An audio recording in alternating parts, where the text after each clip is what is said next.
तो पिछले वीडियो में हम लोगों ने वर्ण विचार के बारे में देखा था। संस्कृत की जो सबसे मूलभूत इकाई होती है वर्ण, अथवा किसी भी भाषा का भी हम बोल सकते हैं, जो सबसे मूलभूत इकाई होता है वर्ण, उसके बारे में हम लोगों ने पिछला क्लास में यानी कि पिछला वीडियो में देखा था। अब जो दूसरी चीज़ है यहाँ पे जो वर्ण के बाद आती है वो है संधि। उसके बारे में आज हम देखने वाले हैं। और भी कुछ चीज़ें जैसे कि हम लोग को याद है अगर तो पिछले जो वीडियो था उसमें हम लोगों ने देखा था कि महेश्वर सूत्र क्या होता है, महेश्वर सूत्र से प्रत्याहार कैसे बनता है। ये सारी चीज़ें हमने लास्ट वीडियो में देखा था।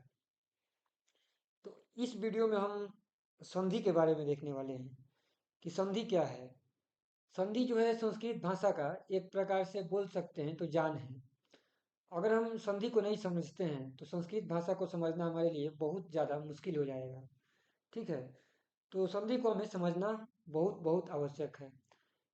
अब जब हम संधि के बारे में पढ़ने जा रहे हैं तो उससे पहले कुछ शब्द हैं जिसके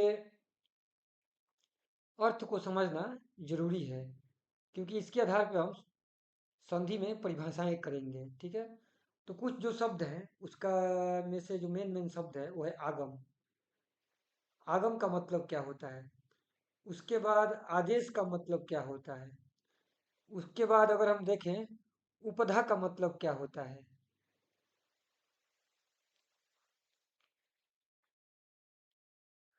उसके बाद पद का मतलब क्या होता है।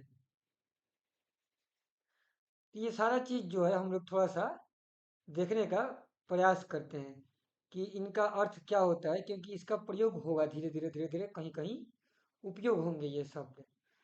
तो आगम का मतलब क्या होता है, किसी वर्ण के साथ जब दूसरा वर्ण बगल में आकर बैठ जाता है और वो जुड़ जाता है तो उसको हम लोग आगम बोलते हैं।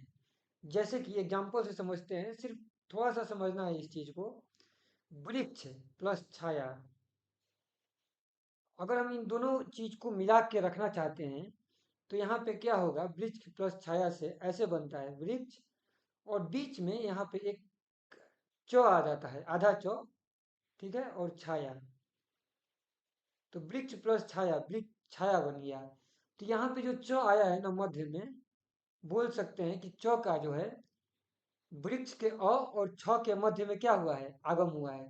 क्यों ऐसा बोल सकते हैं, क्योंकि हम लोग को पता है वृक्ष को तोड़ेंगे तो क्या बनेगा, वृ तो अपना है यहाँ पर, छ को तोड़ सकते हैं छ हलंत प्लस अ में, और इधर में ये छ हलंत प्लस आ जाएगा, और फिर अपना या तो है ही। तो ये अ और ये छ, इन दोनों के बीच में क्या आया है, च हलंत, तभी जाके यहाँ पे वृक्ष छाया बना है। इसलिए हम लोगों ने बोला कि इसके बीच में आगम हुआ। ध्यान देना है कि आगम में इन दोनों में से कोई बदलाव नहीं हुआ है, जो पूर्व वर्ण है और पर वर्ण है। अ को हम क्या बोल सकते हैं, अ जो है वो पूर्व वर्ण है, पहले का वर्ण है, और छ को क्या बोलेंगे, पर वर्ण बोलेंगे, ये बाद का वर्ण है। तो पूर्व वर्ण और पर वर्ण पे कोई प्रभाव नहीं पड़ा है, बल्कि मध्य में एक नया वर्ण आ गया है च। तो इस चीज को बोलते हैं आगम। पहले से जो है वैसे ही रह गया, बीच में एक नया आ गया, तो इसको क्या बोले हम लोगों ने, आगम। तो ये हो गया अपना आगम का चीज। अब देखते हैं दूसरा कि आदेश का मतलब क्या होता है। तो आदेश का मतलब ये होता है किसी वर्ण को हटाकर जब कोई दूसरा वर्ण उसके स्थान पर शत्रु की भांति आ जाता है तो उसको बोलते हैं आदेश। इसका परिभाषा भी होता है, जैसे कि आगम था तो आगम का भी एक परिभाषा था, उसका परिभाषा यहाँ पे मैं लिख दे रहा हूँ। मित्रवत आगम, ठीक है, मित्रवत आगम इसको बोलते हैं।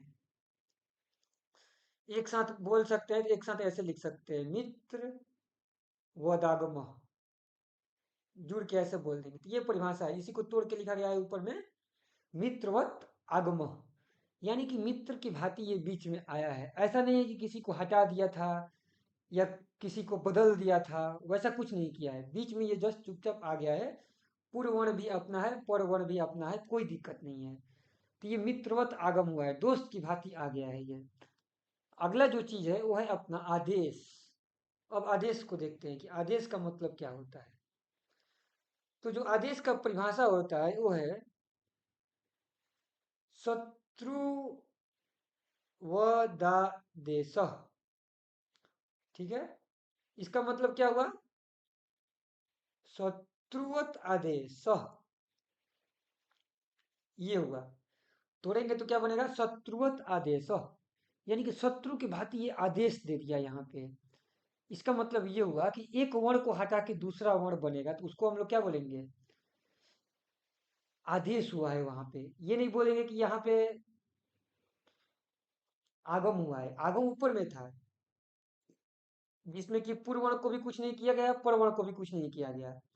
लेकिन आदेश में क्या होता है कि किसी न किसी एक वर्ण को बदलना होगा, यानी कि किसी न किसी एक बिना बोले तो हम ऐसे बोल सकते हैं कि एक वर्ण को बदल जाना होगा, उसके स्थान पे कोई दूसरा वर्ण आएगा, तो इसको हम क्या बोलते हैं?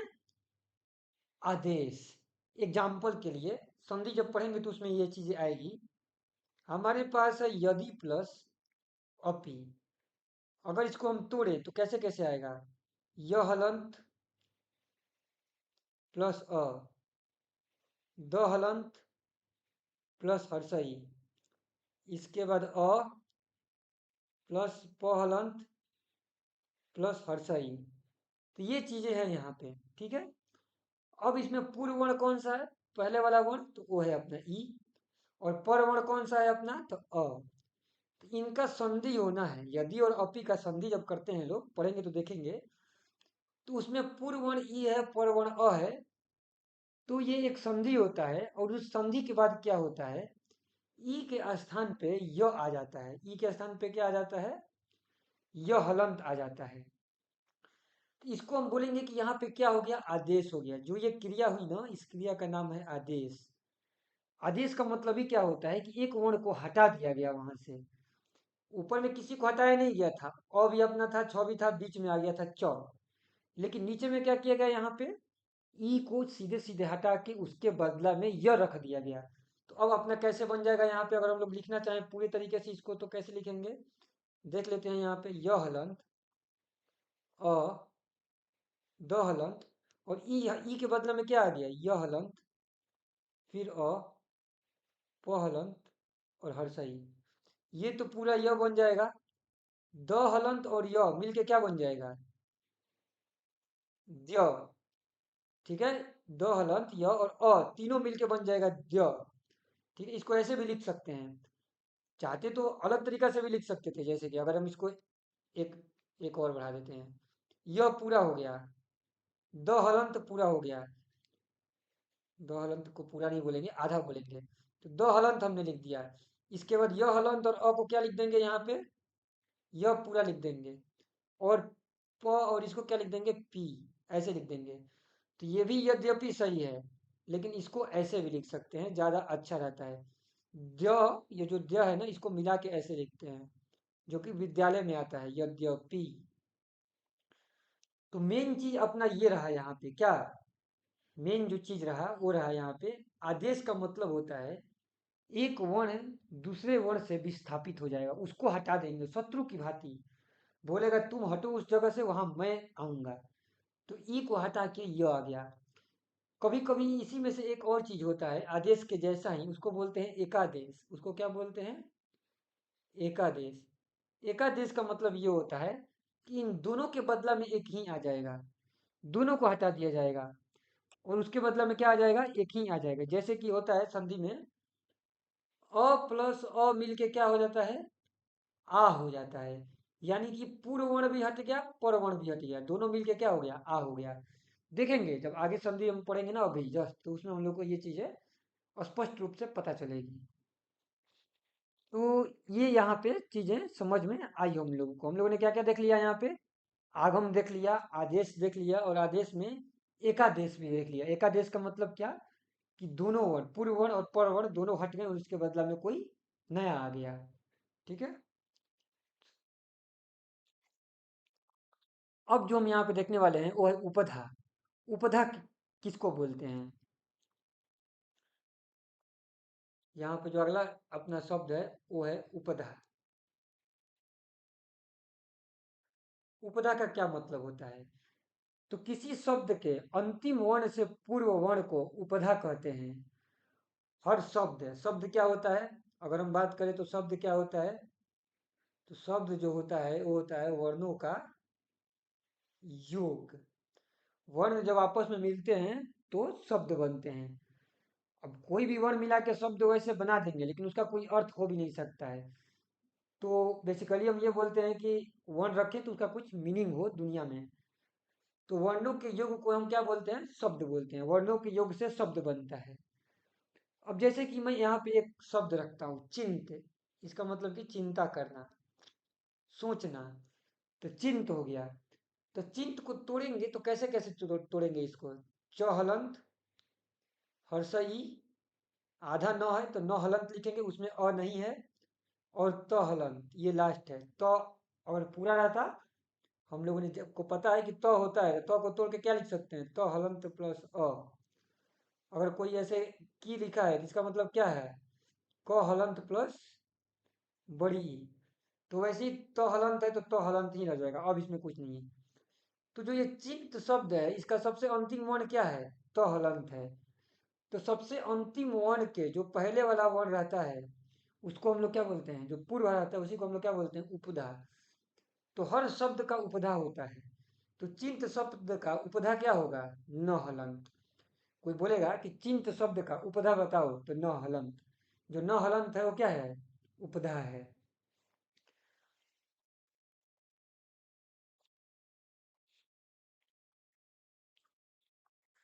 जैसे कि एक और हम शब्द ले लेते हैं एग्जाम्पल के लिए ताकि उससे पता चल जाए। यहाँ पे लिखा गया है विद्यमान। विद्यमान, हम लोग को पता होना चाहिए कि विद्यमान का मतलब और अच्छे से कैसे लिख सकते हैं, वि द हलन या मान। ये भी वही चीज हो गया, द को हमने तोड़ दिया यहाँ पे, तो विद्यमान हो गया। अब इसको हम लोग आगे तोड़ेंगे तो कैसे कैसे कर सकते हैं, वह हलंत, हर्ष ही, यही लिख दिए, इसको हटा देते हैं।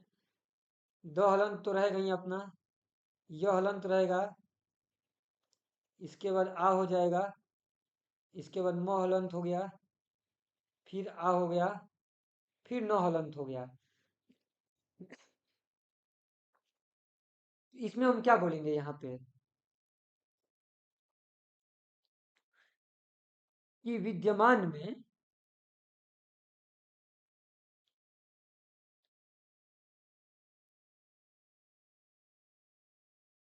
विद्यमान में न हलंत के पूर्व जो आ आया है ये क्या है, उपधा है। ठीक है, तो ये चीजें हम लोगों को समझ में आनी चाहिए कि उपधा का मतलब क्या होता है। पद क्या होता है, तो पद मतलब कि एक प्रकार से जो संस्कृत में शब्द होते हैं ना उनको ही पद बोलते हैं। जैसे कि हम लोग राम का रूप पढ़ते हैं, बालक का रूप पढ़ते हैं, बालिका का रूप पढ़ते हैं, इन सब चीजों को हम लोग पद बोलते हैं। तो पद सिंपल है। तो ये मेन तीन शब्द याद रखना है, उसमें से भी मेन ये था आगम, आदेश, एकादेश, और उपदा को भी याद रखेंगे। और पद पता ही है कि अपना ठीक है, शब्द होते हैं, इसके बाद धातु होता है जो क्रिया का रूप हो जाता है। तो ये सारी चीजें भी अपनी होती है। अब जबकि हम लोगों ने इन शब्दों के बारे में पढ़ लिया, तो अब हम लोग अपना शुरू करते हैं संधि के बारे में, कि संधि क्या होता है। तो जब हम संधि के बारे में देखने वाले हैं यहाँ पर, तो बहुत ध्यान से समझते हैं संधि को, कि संधि का मतलब क्या होता है और कैसे कैसे ये चीजें शुरू होती हैं। तो संधि क्या होता है कि दो शब्दों का जब हम जोड़ते हैं, दो शब्द जब आपस में आते हैं, तो उन शब्दों के अंतिम वर्ण, तो पहला शब्द का अंतिम वर्ण और दूसरा वाले शब्द का पहला वर्ण आपस में जब जुड़ता है, तो जो विकार उत्पन्न होता है, जो परिवर्तन उत्पन्न होता है, उसी को संधि बोलते हैं। एग्जाम्पल के लिए मैं बताना चाहता हूँ, एक एग्जाम्पल से ये चीज़ें ज़्यादा स्पष्ट होगी, फिर जाकर के आगे हम लोग उसके भेद को देखेंगे। जैसे कि ये हो गया विद्या, और विद्या में हम जोड़ना चाहते हैं आलय, यानी कि विद्या का घर। तो दो शब्द है अपने पास, एक शब्द है विद्या और दूसरा शब्द है आलय। तोड़ के अगर हम इसको देखेंगे तो इसको लिख सकते हैं वह हलंत प्लस हर्षई, द हलंत प्लस यह हलंत प्लस आ, ये हो गया। विद्या को हमने तोड़ा। आलय को भी तोड़ सकते हैं, तो आ तो रहेगा ये अपना, इसको आगे तोड़ नहीं सकते हैं। ल हलंत प्लस अ, य हलंत प्लस अ, तो ये हो गया आलय। तो इसमें हम लोगों ने देखा कि दो वर्ण हैं, एक आ है और इधर में भी आ है। तो ये जो विद्या का अंतिम है, जो पहला शब्द था, उसके अंतिम वर्ण को हम लोग बोल सकते हैं पूर्व वर्ण, ये पहला वर्ण है।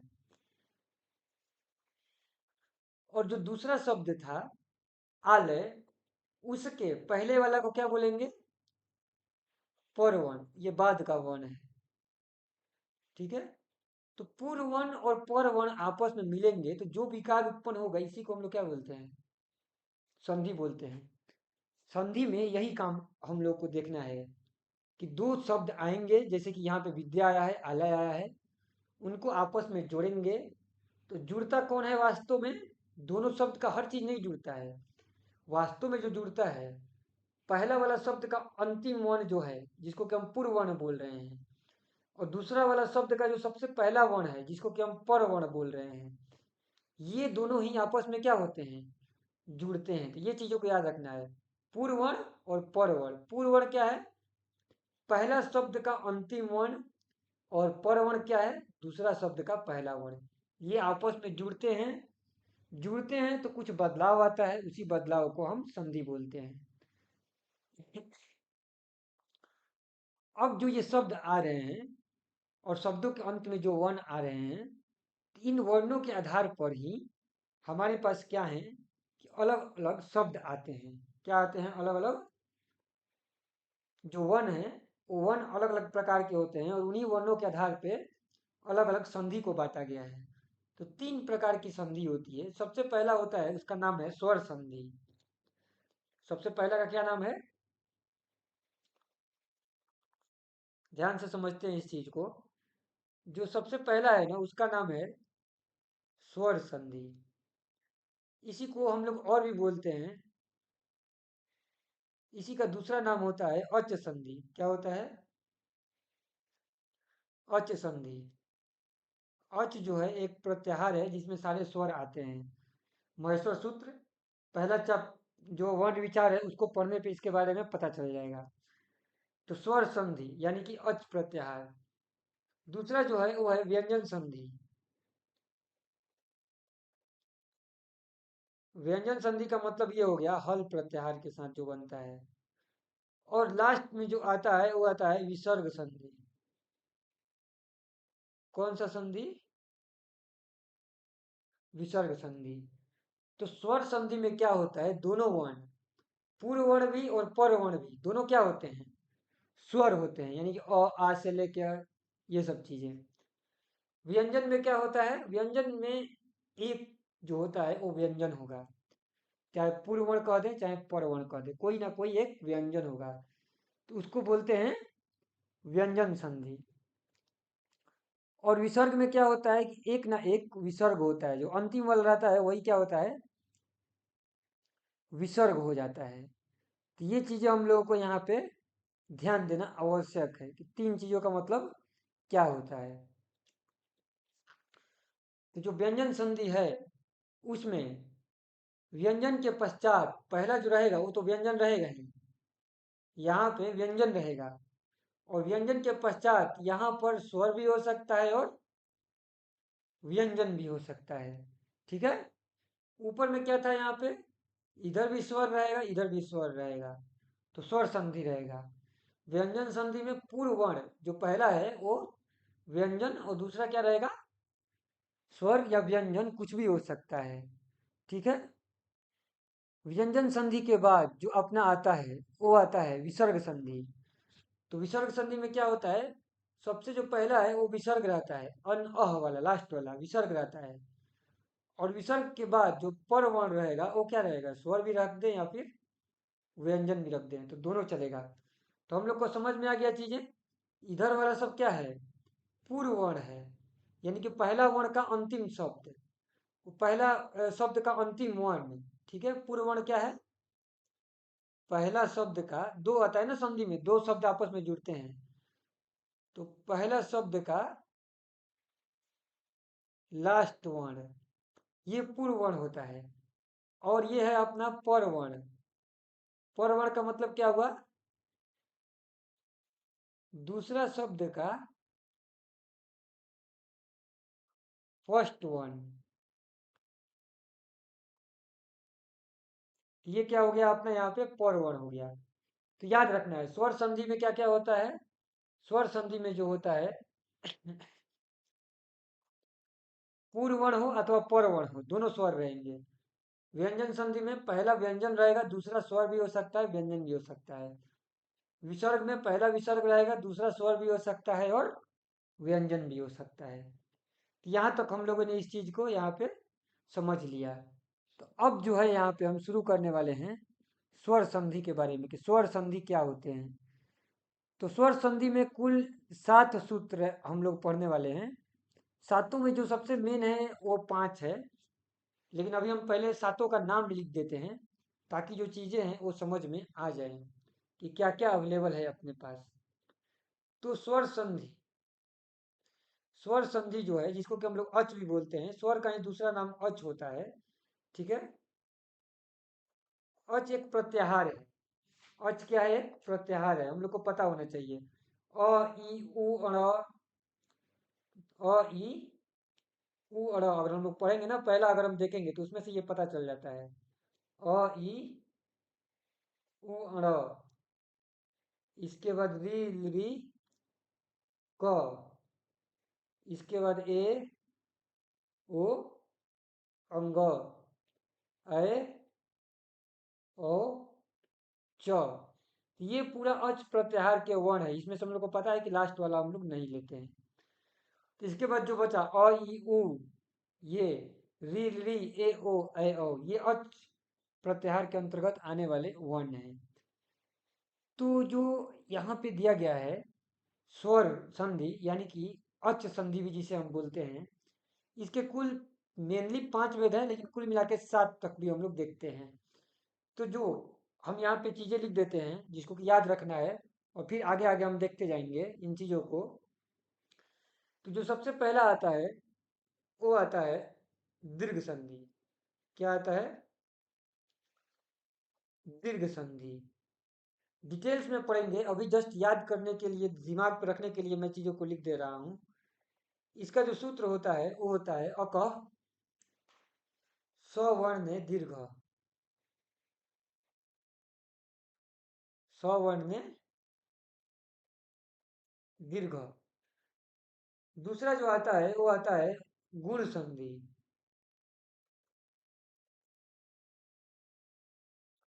इसको कैसे लिख सकते हैं लोग? इसका जो होता है वो होता है अधिंग गुणा।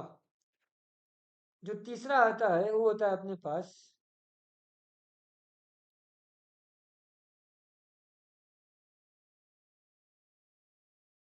वृद्धि संधि। इसका मतलब क्या हुआ यहाँ पे? वृद्धि हृदय। चौथा जो आता है अपने पास वो आता है यण संधि।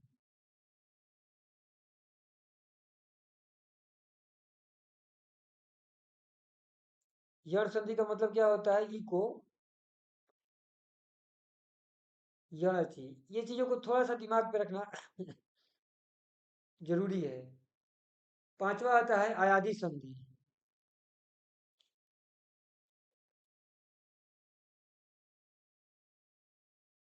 फिर हम एक एक करके इन सबको समझेंगे कि इनका मतलब क्या होता है।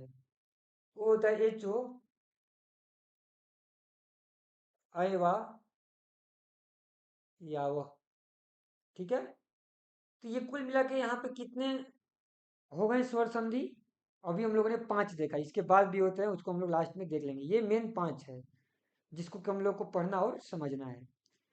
तो शुरू करते हैं दीर्घ संधि से। ये तो पता है हम लोग को कि स्वर संधि का मतलब क्या होता है कि पूर्व वर्ण हो अथवा पर वर्ण हो, दोनों स्वर होंगे। पूर्व वर्ण भी स्वर रहेगा, पर वर्ण भी स्वर रहेगा। यानी कि कहाँ से होंगे स्वर का मतलब क्या है? अच प्रत्याहार के वर्ण होंगे। अच प्रत्याहार का मतलब क्या हुआ? ये यहाँ पे जो हम लोगों ने देख रखा है ये अच प्रत्याहार के वर्ण हैं। तो स्वर संधि में पूर्व में भी यही रहेंगे, इन्हीं में से कोई रहेगा। यहाँ पर भी पूर्व में भी इन्हीं में से कोई रहेगा, अच में से ही रहेगा, और पर में भी इन्हीं अच में से कोई रहेगा, कोई अलग से नहीं आने वाला है। तो शुरू करते हैं दीर्घ संधि से कि दीर्घ संधि क्या होता है। तो जो सबसे पहला चीज जो है वो है अपना दीर्घ संधि। स्वर संधि के अंतर्गत, और इसका सूत्र जो होता है वो क्या होता है, अकह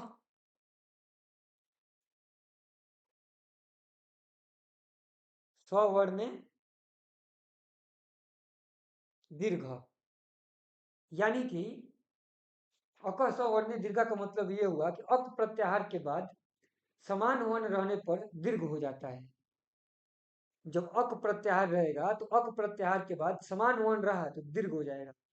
अक में क्या क्या आता है, ऊपर से भी हम लोग देख सकते हैं। ये अक था, ये अक है, अ से शुरू हुआ और क पे खत्म हुआ। तो क को तो हम लेंगे नहीं, तो अ ई उ री ली, ये 5 वर्ण आ गया अक में। अक में यही आएगा, यहाँ पे भी लिख देता हूं, अ ई उ ण री ली क। तो यही आया मेनली, अ ई उ और री। तो बोल रहा है कि अक प्रत्याहार के बाद अगर समान वर्ण रहा अक के जैसा ही, तो अक के स्थान पर क्या हो जाता है, दीर्घ हो जाता है। इसी का हम लोगों को मतलब समझना है एक प्रकार से। जैसे कि एग्जाम्पल के लिए बता रहा हूं यहाँ पे कि प्रथम यानी कि पूर्व वर्ण अगर अ है या आ है, अ आ रहे, और पर वर्ण भी अ या आ रहे, तो इन दोनों के स्थान पे क्या हो जाएगा, आ हो जाएगा। यानी कि आ का एक आदेश हो जाएगा, ये दोनों हटा के आ बन जाएगा। इसी प्रकार से और भी हम लोग लिख सकते हैं कि छोटी ई बड़ी ई रहे, और यहाँ पे भी छोटी ई या बड़ी ई रहे, तो आ बन बड़ी ई बन जाएगा। इसी को दीर्घ बोलते हैं। पहला वर्ण विचार में हम लोगों ने पढ़ा है कि आ, बड़ी ई, बड़ा ऊ, ये सबको दीर्घ बोलते हैं। तो ये दीर्घ हो गया यहाँ पे।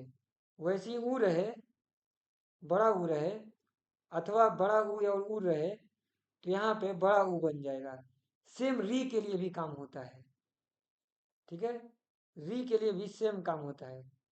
री रहे या फिर बड़ा री रहे, और यहाँ पे भी री रहे या फिर बड़ा री रहे, तो यहाँ पर बड़ा री बन जाएगा। तो ये 4 चीज होता है अक स्वर्ण में दीर्घ में, कि अ मिल के आ बन जाएगा, या आ मिल के, इसका मतलब ये क्लियर होना चाहिए कि अ रहे चाहे आ रहे, दोनों मिला के आ बन जाना है। तो जो हमने ऊपर में एग्जाम्पल लिया था विद्यालय का, विद्यालय, तो ये किस चीज से मिलके बना था, विद्या प्लस आलय। तो जोड़ना आसान है, यहाँ भी आ है, यहाँ भी आ है, तो मिलके क्या हो जाएगा, आ हो जाएगा। तो वी प्लस द हलंत, यह हलंत है यहाँ पे, और यहाँ पर आ है, और यहाँ पर भी आ है, ये दोनों तो जोड़ेंगे, और ये तो अपना लय है ही, तो ये मिल के किसका एक आदेश हो जाएगा, आ का। दोनों हट के आ बन जाएगा। ये कैसा चीज बन जाएगा यहाँ पे, वी द या ल य, विद्यालय। इसी को हम लोग एक साथ जब लिखते हैं तो कैसे लिखते हैं, विद्यालय, ठीक है। याद रखना है इसमें अंतर है, ये द है, ये घ है, और ये ध है, तीनों अलग अलग चीजें हैं। इस द का मतलब है द हलंत प्लस य, ये तो घ है, क ख ग घ में का, और ये किस में का है, तथा ददा में का ध है। ये तीनों अलग अलग वर्ण है, तीनों का दिमाग पे अच्छे से रखना है। तो ये विद्यालय हो। और एग्जाम्पल लेते हैं, जैसे कि सूर्य का उदय होने, सूर्य का एक नाम होता है भानु, तो भानु प्लस उदय यानी कि सूर्य का उदय, इसको रखेंगे तो भा हो जाएगा, ये न हलंत रहेगा और छोटा ऊ रहेगा, और यहाँ पे फिर ये ऊ रहेगा, और ये तो दय रहेगा ही। तो ये दोनों मिलके कौन सा ऊ बन जाएगा, बड़ा ऊ। तो भा, न हलंत में बड़ा ऊ आएगा, तो नू द य, भानुदय। तो ये हो गया अपना भानुदय। इसके अर्थ को अच्छे से समझना है। तो यहाँ पे छोटा ऊ के बदले में बड़ा ऊ आ जाता है। यहाँ पे हम लोग क्या बोलेंगे, एकादेश हो गया, आदेश नहीं, एकादेश, क्योंकि दोनों हटा के एक आ गया। इसी प्रकार से हम लोग और भी एग्जाम्पल ले सकते हैं, जैसे कि दैत्यहरी। दैत्यहरी एक अच्छा एग्जाम्पल है। दैत्य का दुश्मन, दैत्य तो पता है ही, और अरी का मतलब होता है दुश्मन। तो दैत्य का मतलब यहाँ पे तोड़ेंगे तो कैसे लिखेंगे, द हलन प्लस ए, तो आधा ही है, और यह हलंत प्लस अ लिख देंगे। और यहाँ पे दूसरे तरफ क्या है अपना, यहाँ पे अ तो है ही और री भी है। तो यहाँ पे ये हो गया पूर्व वर्ण और ये हो गया पर वर्ण। तो अ के स्थान पे क्या हो जाएगा, आ हो जाएगा। तो अब ये दैत्यारी हो जाएगा। दै तो है ही, आधा तो था ही, हलंत के बाद पहले अ था, अब मिलके आ हो गया ये आपस में। तो दैत्या और री, दैत्यारी। ठीक है। पितृणम, पितृणम का मतलब देख लेते हैं यहाँ पे क्या होगा।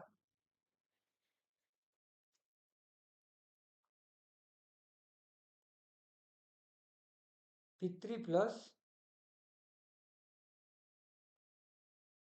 ऋणम, पितृणम। तो इसमें दो गो री है तो डबल री हो जाएगा ये। यहाँ पे लास्ट का अगर हम देखें तो हलंत प्लस री है, और यहाँ पे पहले से री है, तो ये पूर्व री पर री मिल के कैसा री बन जाएगा, दो वाला री बन जाएगा। तो इसको फिर ऐसे लिखेंगे, पी तो रहेगा ही अपना, तो में दो गोरी लग गया, अणम तो है ही, तो पितृणम। ये तोड़ तोड़ के दिखते आना चाहिए। दो शब्द दिए तो हमको तोड़ देने आना चाहिए कि पितृणम है, तो पता चल जाना चाहिए कि इसको तोड़ा गया है। कैसे कैसे, पितृ प्लस ऋणम, मतलब कि पिता का ऋण। दैत्यरी, इसको भी तोड़ के देखते आना चाहिए, दैत्य प्लस अरी। तो जोड़ने भी आना चाहिए, तोड़ने भी आना चाहिए। ठीक है। तो ये अपना पहला संधि हो गया, दीर्घ संधि की अकह स वर्ण दीर्घ। अक प्रत्याहार के बाद स वर्ण समान वर्ण रहने पे दीर्घ हो जाता है। दीर्घ किसको बोलते हैं, यही यहाँ पे जो बना आ, दीर्घ ई, दीर्घ ऊ, री, ये सब दीर्घ है बड़ा। एक होता है दीर्घ का उल्टा होता है लघु।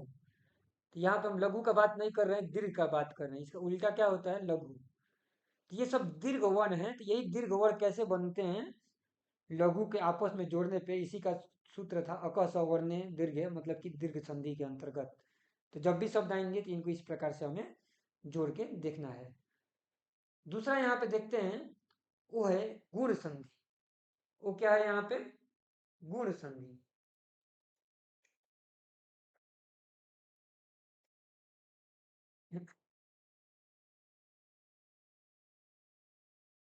ये भी स्वर संधि है। इसमें भी दोनों जो पूर्व वर्ण है और पर वर्ण है, दोनों कैसे हो जाएंगे, स्वर वर्ण हो जाएंगे। पूर्व वर्ण हो अथवा पर वर्ण हो, दोनों स्वर हो जाएंगे, क्योंकि ये भी स्वर संधि का ही प्रकार है। तो इसका जो परिभाषा है, अदेंग गुण। अदेंग गुण को जब तोड़ के लिखते हैं तो इसको ऐसे लिखते हैं, अत एंग गुण। अगर देखेंगे तो अत का मतलब हो गया अ, एंग एक प्रत्याहार है। एंग क्या है, एक प्रत्याहार है। एंग प्रत्याहार में क्या क्या है, तो ये एकदम सिंपल प्रत्याहार है। तीसरा नंबर महत्व सूत्र है, ए ओ अंग, इसी को एंग बोला जा रहा है। तो इसमें कुल दो ही वर्ण है, ए और ओ। तो एंग जो है दो वर्ण को दिखा रहा है, किसको किसको, ए और ओ। तो अत का मतलब है कि अ एक वर्ण हो गया, और एंग का मतलब हो गया ए ओ। अ ए और ओ को गुण कहते हैं, ये नाम है। ठीक है। जैसे कि हम लोग ने ऊपर देखा, आ, ई, बड़ी ई, बड़ा ऊ और बड़ी ई, ये सब दीर्घ है। वर्ण विचार में हम लोगों ने पढ़ा था कि लघु वर्ण, दीर्घ वर्ण, स्वर में भी, व्यंजन में भी, सारा चीजें हम लोगों ने देखा था वर्ण विचार। तो उसको ध्यान से देखने पे ये सारी चीजें याद आ जाएंगी। तो वही चीज यहाँ पे बोला गया कि अ, ए और ओ, इनको क्या बोला जाएगा, गुण बोला जाएगा। तो अब जबकि इनको अब गुण बोला जाएगा, तो इस चीज को हम लोग यहाँ पे ध्यान से देखते हैं। यदि इस चीज को यहाँ पे लिखते हैं कि अधिक गुण का मतलब क्या होगा, तो अधिक गुण का मतलब कुल मिला के ये हो गया यहाँ पे कि ए और ओ को गुण कहते हैं। ये तो चीज समझ में आ गया। और दूसरा, गुण बनता कैसे है, तो गुण बनने का तरीका ये होता है कि अगर अ या आ के बाद यानी कि पूर्व वर्ण यहाँ पे लिख देते हैं, उससे शुरू करते हैं। यहाँ पे लिख देते हैं पूर्व वर्ण क्या होगा,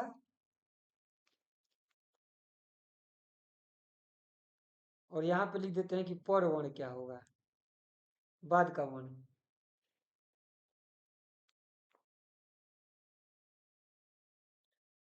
तो पूर्व वर्ण मान लेते हैं कि अ अथवा आ है, और पर वर्ण क्या है, हर्षई अथवा में दीर्घई।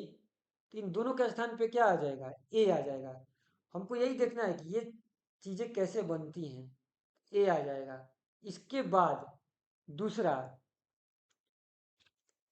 दूसरा जो है वो है यहाँ पे, यदि पूर्व वर्ण अ अथवा आ हो, अब बाद वाला हर्षौ अथवा दीर्घऊ हो, तो यहाँ पे क्या बन जाएगा, ओ बन जाएगा।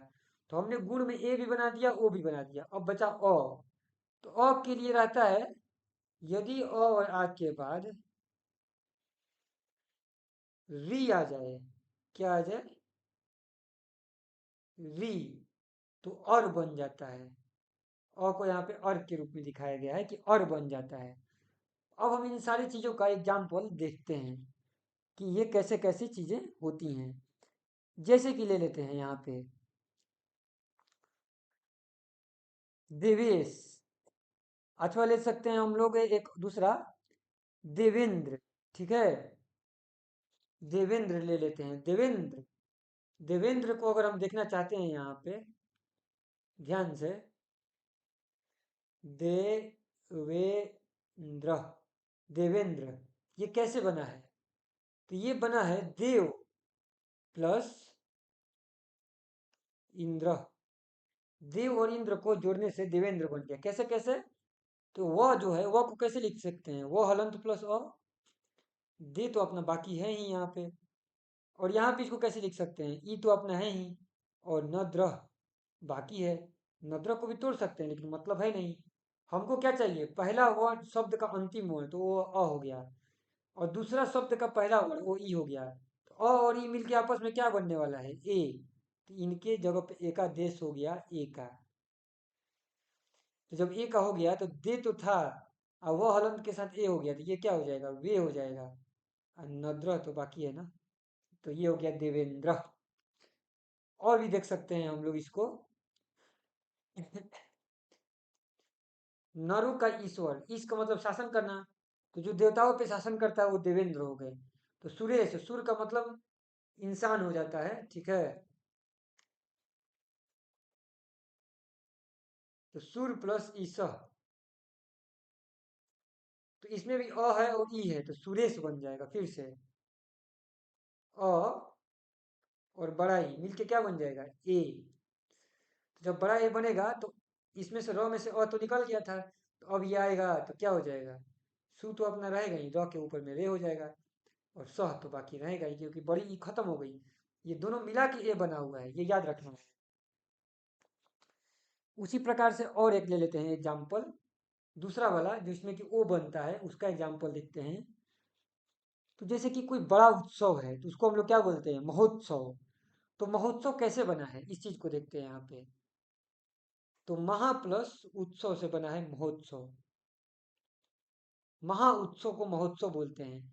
तो महा का मतलब क्या हुआ कि अंत में क्या है, यहाँ पे आ है, ह हलंत प्लस आ है, तो ये हो गया अपना आ जो है पूर्व वर्ण हो गया। और उत्सव में तो यहाँ पे ऊ है ही, बाकी तस्वह तो है ही अपना। तो ये हो गया, अब आ और ऊ मिलके क्या बनता है, ओ बनता है। तो ये ह हलंत हो गया, और प्लस आ ऊ मिलके क्या हो गया, ओ हो गया, और तस्वह तो है ही। तो म भी छूटा हुआ था, यहाँ पे म लिख सकते हैं हम लोग, यूज नहीं था तो नहीं लिख रहे थे। तो ये हो गया म, ह और हो मिलके क्या बन गया, म हो, और तस्व तो है ही अपना महोत्सव। इस प्रकार से जो ये चीजें हैं ये हमको करते आते रहना चाहिए। जैसे कि यथा उचित, जिसको बोलते हैं यथोचित। यथोचित का मतलब क्या होता है कि जितना हो सके उतना उचित काम करना चाहिए, हम लोग को अनुचित काम नहीं करना चाहिए। तो यथा का मतलब होता है जितना हो सके, और उचित लग गया मतलब कि उचित काम, तो यथोचित। ठीक है, इसको भी ये सेम चीज से बना हुआ है। यथोचित को भी अगर हम लोग देखना चाहें तो यहाँ पे लिख देते हैं यथो प्लस, यथो नहीं यथा, यथा प्लस उचितम, यथोचितम। इसमें भी अंत में आ गया और इसमें भी शुरू में क्या है, ऊ है, तो ये मिल के क्या हो जाएगा, ओ हो जाएगा। तो ये था में से आ तो हट गया था, तो थ हलंत था, तो थ हलंत में ओ जोड़ेंगे तो क्या हो जाएगा, य थो। नहीं समझ में आ रहा है, तोड़ के देख लेते हैं। य हलंत है, अ है, थ हलंत है, आ है, इसके बाद क्या है, ऊ है, प्लस च हलंत है, हर्षई है, त हलंत है, अ है, म है। तो ये यहाँ पे अ, जो कि यथा का अंतिम वर्ण है, जिसको कि पूर्व वर्ण बोलते हैं। और ये उ, जो कि उच्चतम का पहला वर्ण है, जिसको कि हम लोग पर वर्ण बोलते हैं। ये दोनों ही आपस में मिलके क्या हो गया, ओ हो गया। इसको लिख सकते हैं हम लोग ओ, इन दोनों को हटा के क्या लिख देंगे यहाँ पे, ओ। तो अब जो है य और अ मिलके तो य रहेगा पूरा अभी भी, लेकिन थ और ओ मिलके क्या हो जाएगा, जो पहले था अब क्या हो जाएगा, थो। इसके बाद च और ये मिलके क्या हो जाएगा, छोटी ची। तो और हलन तो र मिलके क्या हो गया, त म, यथोचितम, यानी कि जैसा भी उचित हो सके। इसके बाद एक और लेते हैं यहाँ पे, ताकि चीजें क्लियर हो जाएं। देवर्षि, देवर्षि का मतलब क्या होता है, जो देवताओं के ऋषि हैं देवर्षि बोला जाएगा उसको। तो यहाँ पे इसको शब्द को कैसे लिखेंगे हम लोग, यहाँ पे देव प्लस ऋषि, इसको बोलेंगे देवर्षि। देव प्लस ऋषि को, तो अंत में यहाँ पे अ है देव में, और यहाँ पे री है। तो हम लोग को पता है कि इन दोनों के बदला में क्या आ जाता है, और आ जाता है। तो कैसे लिखेंगे, दे लिखेंगे, वो हलंत लिखेंगे क्योंकि इसमें से तो अ निकल गया था, तो यहाँ पे आ जाएगा और यहाँ पे इसका री भी गायब हो गया था क्योंकि दोनों मिलके और का एक आदेश हुआ है, और री हट के और का एक आदेश हुआ है, तो री भी खत्म हो गया है और सी बाकी है। तो दे तो ठीक है, अब वह हलंत और अ मिलके क्या हो गया, पूरा वह हो गया। तो र हलंत बाकी है और सी बाकी है। इसी को हम लोग कैसे लिखते हैं, दे व और सी, और इसी को ऐसे भी लिख देते हैं। तो ये और ये में कोई अंतर नहीं है। जब ऐसे लिखा हो देवर सी, तो उसको ऐसे देखते आना चाहिए, तभी जाके चीजें क्लियर होंगी। तो जो र हलंत है वो ऊपर में चला गया, तो ये हो गया देवर सी। ठीक है, तो हम लोगों ने तीनों एग्जाम्पल यहाँ पे देख लिया। गर्मी का ऋतु, ग्रीष्म ऋतु को भी ऐसे ही हम लोग देख सकते हैं। तो ये चीजें हैं जिसको कि हम लोगों को समझना था। तो ये हो गया गुण संधि के बारे में। इसके बाद जो अगला है वो है वृद्धि संधि, तो उसको भी देख लेते हैं, वृद्धि संधि को भी, कि वृद्धि संधि क्या होता है। तो जैसे कि हम लोगों ने ये देखा इसमें कि गुण संधि में अदेंग गुणा था और अ ए ओ को गुण बोलते हैं, वैसे ही वृद्धि संधि में आ ए और औ को वृद्धि बोलते हैं। इसको भी ध्यान से देखते हैं और परिभाषा को समझने की कोशिश करते हैं कि वृद्धि संधि का मतलब क्या होता है। ये हो गया वृद्धि संधि। सूत्र कैसे लिखेंगे इसका, वृद्धि रा दैच। ठीक है, तो क्या कैसे लिखेंगे इसको, वृद्धि आत एच। आत क्या है, आत का मतलब आ। एच क्या है, तो एच एक प्रत्याहार है जिसमें कि क्या क्या रहता है, एच को अगर हम देखें तो ए ओ च हलंत, ए ओ च। इसमें से ये दो को मेन होता है, ये हम लोगों ने प्रत्याहार के में पहला वीडियो में देख रखा है। तो अ और ओ हो गया, तो आ, ए और ओ, ये चीज, इसी को हम लोग क्या बोलते हैं, इसी का नाम क्या होता है, तीनों का नाम वृद्धि होता है। तो अब ये बनता कैसे है, आ, ए और ओ, ये चीज देख लेते हैं। तो जब यहाँ पर पूर्व वर्ण अ या आ रहे और पर वर्ण ए अथवा ऐ रहे, तो जो बनता है उसको ऐ बोलते हैं। ठीक है। दूसरा, अगर पूर्व वर्ण क्या रहे, अ अथवा आ रहे, और पर वर्ण क्या रहे, ओ अथवा औ रहे, तो जो बनता है उसको क्या बोलते हैं, ओ बोलते हैं। ठीक है। इसके बाद हम लोग आ के लिए भी देख सकते हैं कि आ कब बनता है, लेकिन उसका एग्जैक्ट एग्जाम्पल अभी नहीं दिख रहा है, तो इसको छोड़ देते हैं। इतना कोई अभी हम लोग देखते हैं। ठीक है। अ आ ए ऐ जब जुड़ेगा तो आई बन जाएगा, अ आ के साथ जब ओ जुड़ेगा तो ओ बन जाएगा। तो एग्जाम्पल लेते हैं और देखते हैं ये चीजें कैसे होती हैं। तो एग्जाम्पल के लिए यहाँ पे, जैसे कि जो हम लोग के लिए सबसे इंपॉर्टेंट एक शब्द आता है, बार बार उसका उपयोग करते हैं, सदैव। सदैव का मतलब क्या होता है, तो हमेशा। तो वो जो शब्द बना हुआ है, इसी शब्द से बना हुआ है, सदा प्लस एव। सदा के अंत में क्या है, आ है, और यहाँ पे ए है। आ और ए मिलके क्या बन जाएगा, आए बन जाएगा। यानी कि स तो रहेगा, दा में से दो हलंत आ हो गया था, तो यहाँ पे ये क्या हो गया, अय हो गया, सदैव।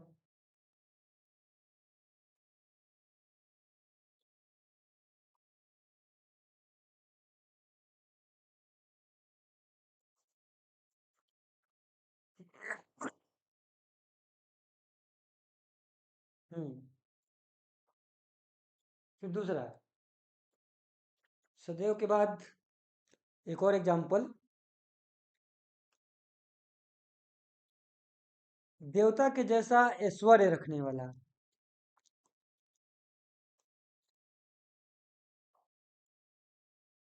ठीक है। देवता के जैसा ऐश्वर्य रखने वाला, उसको कैसे लिखेंगे यहाँ पे, देव प्लस ऐश्वर्यम। तो यहाँ भी अ है और यहाँ पे ऐ है, तो ये मिल के क्या हो जाएगा, वृद्धि हृदय संधि से ऐ हो जाएगा, वृद्धि संधि से।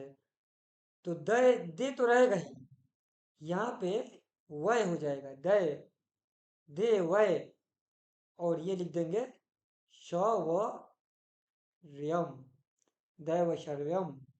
ठीक है। देवैश्वर्यम, देवता का ऐश्वर्य। क्लियर है ये चीजें। अगर ये नहीं हो रही है क्लियर, तो इसको तोड़ के भी लिख सकते हैं।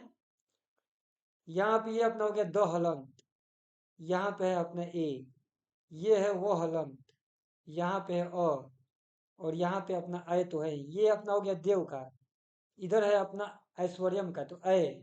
इसके बाद आगे की चीजें भी तोड़ सकते हैं, लेकिन जरूरत है नहीं। तो ये अ हो गया अपना पूर्व वर्ण, ये हो गया अपना पर वर्ण, दोनों के जगह पे आय का एक आदेश हो गया। तो जैसे ही आय का एक आदेश हुआ, तो हम यहाँ पे क्या लिखेंगे, दे तो है ही, दे प्लस ए से, अब वह हलंत में ए जुड़ेगा तो क्या हो जाएगा, वह।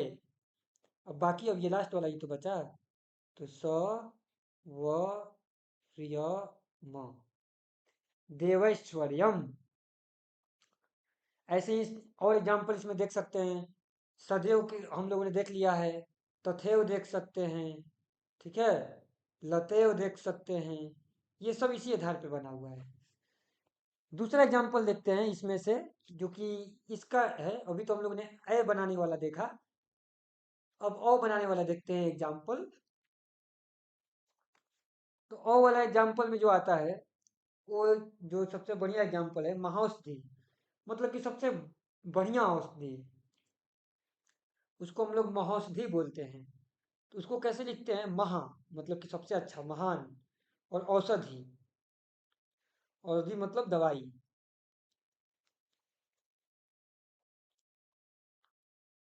महौषधि। तो इसमें जो है आ, ह हलन, प्लस आ, और यहाँ पे है औ, ठीक है। आ और ओ ये मिलके क्या हो जाएगा, यहाँ पे लिखा गया है औ हो जाएगा, तो इसको हम यहाँ पे औ कर देते हैं दोनों के जगह पे। तो हलंत तो रहेगा ही, और आ और ओ मिलके क्या हो गया यहाँ पे, औ हो गया। यानी कि ये क्या बन गया, हौ बन गया। तो अब हम इसको क्या लिख सकते हैं, म तो था, हा वाला इधर से टूट के हौ हो गया पूरा, इधर का औ खत्म हो गया औषधि में का, क्योंकि औषधि नीचे यूज हो ही रहा था औ न, तो स और धी ये बचा, महौषधि। ठीक है। इसके बाद एक और भी चीज हम लोग देख सकते हैं इसमें,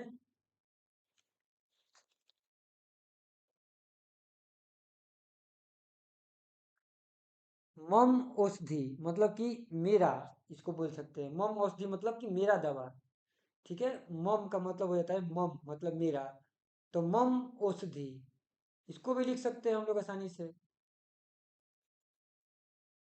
इसमें क्या है, म हलंत है लास्ट में और अ है, और यहाँ पे औषधि तो है ही, औषधि वो तो है ही, ये अ नहीं होता है यहाँ पे जो मैंने अ लिखा है, औषधि होता है, इस चीज को ध्यान रखना है। ठीक है ना। ये मिला के यहाँ पे औ बन गया, ये सही है, नहीं तो पहले ओ था। तो मम औषधि, तो औषधि में से क्या करेंगे यहाँ पे, अ और ओ मिलके क्या बन जाएगा, ओ बन जाएगा, तो फिर से मो बन जाएगा, मो। ठीक है। यहाँ पे तो एक म तो पहले से है ही यहाँ पर, एक म तो पहले से है ही अपना, दूसरा वाला मो बन गया और एक, और यहाँ पे सौ है ही था ही, ममौषधि। तो यहाँ तक हम लोगों ने इस चीज को पूरा देख लिया, क्या क्या, कि संधि में दीर्घ संधि, गुण संधि और वृद्धि संधि, ये तीन संधि हम लोगों ने देखा। ऊपर में हम लोगों ने आगम, आदेश, एकादेश, पद, धातु, उसका थोड़ा सा इंट्रोडक्शन देखा। तो इतना ही है, इसी को हम लोगों को याद रखना है। आगे नेक्स्ट वीडियो में इसके आगे फिर से देखेंगे। ठीक है। ठीक है फिर।